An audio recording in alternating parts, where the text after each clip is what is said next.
Hi, I'm Astro-Anarchist. I have some astrology to share with you, and I guess this is my attempt at a shorter video.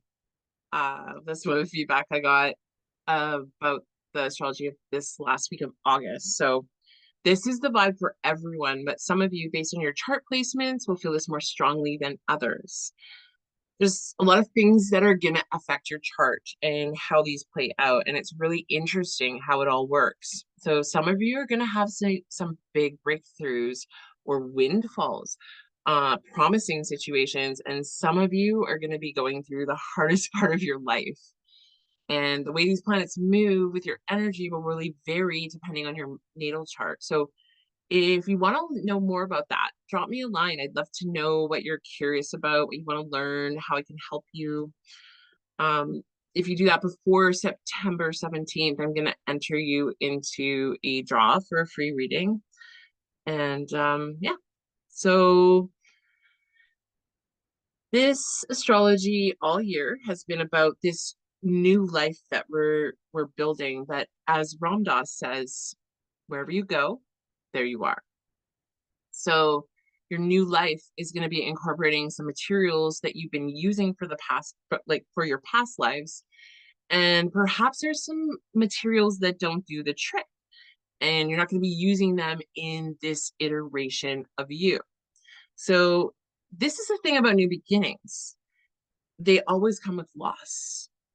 And loss can be a good or a bad thing. You might lose something that really had to go, like the pens in your drawer that have no ink, but you keep putting them back in the drawer. And even though they're just like basically dead weight right now.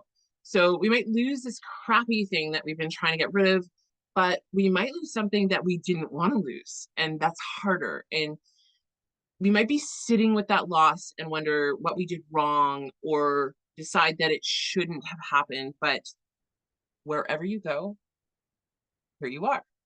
So let's look at the weather this week to see how this might play out. Breaking this down for you all, trines are beneficial, easy energy. You might know it as flow or ease.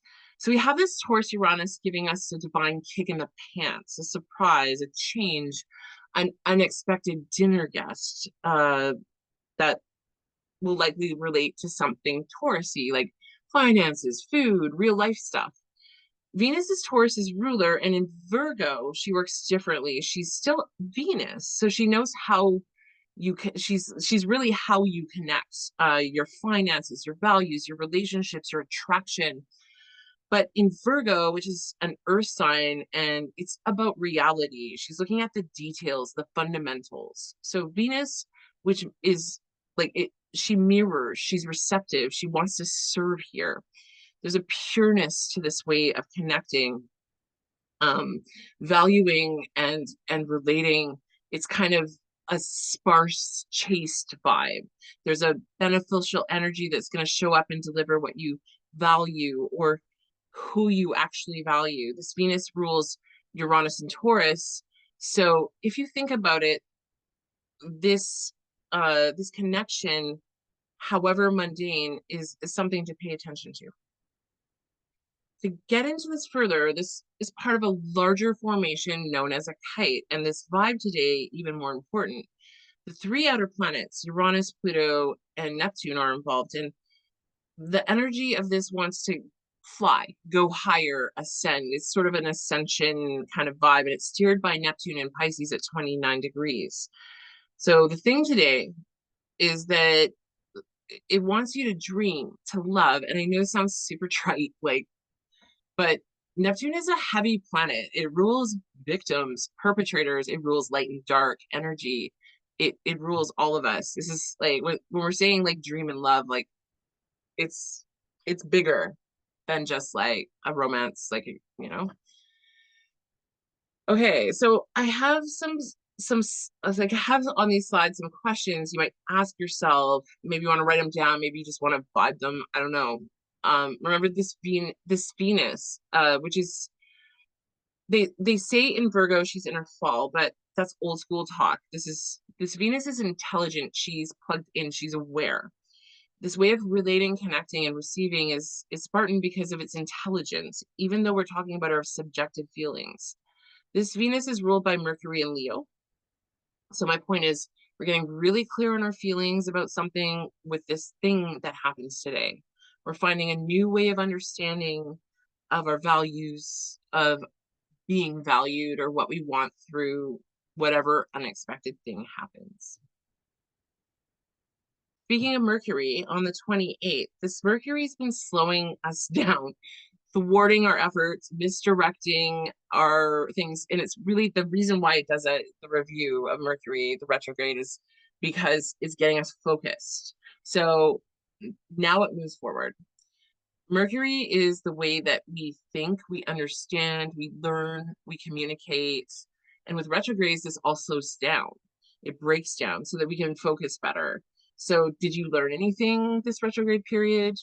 The moment when Mercury stations forward is usually significant. So, it's a point that will have some sort of punctuation because it kind of takes a long time. It's actually just stops moving.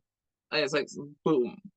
And this is all an optical illusion. You can look it up. But anyway, moving on. When this happens, it makes a fire trine with Aries Chiron. So there might be some painful wound coming up, or some major healing. Perhaps you're going to have something to communicate about your identity, or you might be inspired to be in the spotlight. This retrograde started actually on July 16th and will end, like, it'll cover its lost ground in September. So this lesson is playing out in real time. It's asked us it asked us to really like look at how we think about things, how we perceive things, and then how that affects what we communicate. So really what I want to reflect on is what we learned since mid-July about our thought processes, our understandings, our perceptions, our communication, what happens to our brain when dealing with tension. There's something to review here, and now Mercury's going to move way faster, which means it'll be easier to think, process, get things done, talk. Things will really pick up speed once Mercury gets back to Virgo, but in Leo, we'll be more masterful about saying our opinions, our public narratives. We will understand more about who we are when we speak and what we are speaking for. We are actually spokespeople for something. Who have you aligned yourself with? What are you promoting? What are you the face of? Like, we're not, my friend Carmen, she's always like, you can say things, but we're always communicating even when we're not talking. We're communicating, uh just like, maybe not just with our bodies, not just with our time, but with our attention, and also our absence. So we are always communicating something, my friends. And right now, you may have a deeper clarity on what you and your brand, I'm giving a nod to capitalism for fun because it sucks. But basically, what are you promoting? What are you for? What are you the face of? That's really this vibe. So for August 28th, we talked about this Virgo Venus, and already how it's all about how we connect, what we value, how it's kind of a no BS kind of Virgo. It doesn't fall for flowers and chocolate. It wants real empirical evidence of love, of value, of reception. It's like, it's not a fool. The way we want to connect is really clear. Really, it's the essentials, and what will happen with oppositions will play out with tension in relationships. And add to the fact that there's an urgency to this because we are at 29 degrees, where a sign will invoke a crisis to get to this point across. In this case, it's with Neptune in Pisces, which will provide chaotic, fantastical, delusion, inebriation, deceptions. If it's shadow, like it's got a lot of like really shadow stuff, but it can be spiritual as well, emotional, compassion, love with a capital L, the kind that hurts like hell, the kind that kind of tears you apart because we're all so imperfect, we're so tender, we're so human. Pisces are kind of love where the darkness and the light mix. So this will be emotional, or I think this tension will be emotional, and it's going to be relational and it'll be confusing. And a way to harness this is through art, music, meditation, yoga, more earthly delights as well, if that's available to you. With Virgo Venus, there's something really grounded, real, and in service, and there's something practical and intelligent and working here. There's a lot of mutable energy on August 28th, suggesting change. And of course, we always have more of this energy when the sun is in a mutable, like a mutable sign.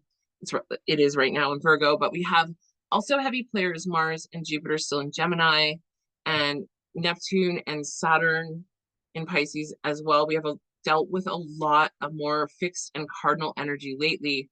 So to give you the vibe of mutable change, it's like a slow fade and usher into a new way. And most of us will feel a sigh of excitement and relief when Venus enters Libra for domicile. We all have Venus in us.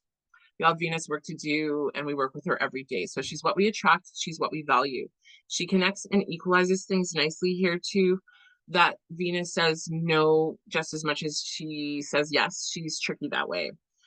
I don't really get to we don't really get to lie to her. We don't get to deny her power. She's a magnet, and she requires fairness, justice, and equality. She requires space, thoughtfulness, and balance. And if she doesn't get it, she will say no, despite what we think, what we want, or what we want, or what our conditioning says that we want. So Venus needs peace because she receives. She's vulnerable. Venus is a dilation. And if we don't feel safe, our Venus will close down.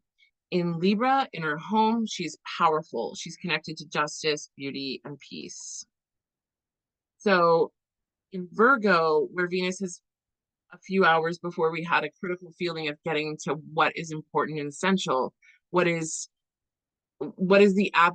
we absolutely need, and what do we require for connection, love, what we like, what we want. It's the Virgo that doesn't buy into, or the Venus that doesn't buy into anything but the act and service of love. So it doesn't buy into words or cards. It buys into how you act every day and how you behave. And that's Virgo Venus. But then it moves into Libra, where it loves to work together, it wants to talk, understand, balance, and wants to get along. And Venus here is very artistic and visual. It loves art, design, the way your space looks, the lighting, the vibe. This is September lighting. The key word is ambiance. So that's been a lot of Venus action now today. With Venus will first opposes Neptune, then changes signs and makes a beneficial aspect to Pluto and Aquarius at the pure degree of 0. So we're transforming our values, my friends. This energy is easeful and beneficial. It boosts our divine channel and our ideas, our connections, our values, and our valuables. This is clarifying after coming out of the mist. This is a shift that's lighter, intelligent, and we receive downloads. But that kite formation I talked about earlier is still there. There's still an up leveling. We're still flying higher. And we've been really worked, and we worked hard since last summer on relationships. And we had this Venus retrograde in Leo while the nodes worked us with their transits through Aries for the North Node and Libra for the South Node. The North Node is the karma that we're headed towards, or some say our destiny, and the South Node is the karma we came in with, something we're usually pretty good at. Our goal is to use the South Node to get good at the North Node. And Aries is about the self, Libra is about relationships. So we're working through our relationship habits and patterns and old karma to remember who we are. And that sounds super beautiful and lovely, but for some of us, it's been inspiring, but some of it's been a total shit show. Whatever it is, we're gonna shift out of this polarity to a new one soon enough. We're coming up to this transformation and newness and this new way of year. And with that, I'm gonna say I'll see you in September. Thanks for watching.